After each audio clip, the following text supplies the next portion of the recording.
தைரியமான ஆட்களாக இருந்ததுனால, அதாவது இவங்களுக்கு உடல் பலத்தை விட சார் உள்ளத்துல பலம் அதிகம், மனபலம் அதிகம். அதனாலதான் இப்படிப்பட்ட ஒரு இடர்பாடான காலங்களை கூட நம்ம என்ன செய்ய முடியுது, கடந்து வர முடியுது. என்ன காரணம்னா, வெளியில இருந்து அடிச்சா தாங்கிக்கலாம், கூட லெஃப்ட் ரைட் இருக்கக்கூடிய ஆளை எப்ப நம்மளை அபேஸ் பண்ணுவான், எப்ப காலி பண்ணுவான், இவன் எப்படா துரோகியா இருந்தான் அப்படின்னு நீங்க வந்து கண்டுபிடிக்கிறதுக்கே காலம் கடந்து போயிருக்கோம்.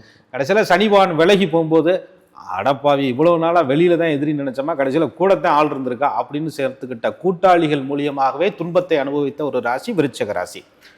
அப்ப ஏதோ இவங்கள்ட்ட வந்து ஒரு நல்ல குவாலிட்டி என்ன அப்படின்னு கேட்டா, எனக்கு உண்மையா இருக்க தெரியும், ஆனா அதே நேரத்துல வந்து உண்மையா இல்லாதவர்களை ஏத்துக்க தெரியாது.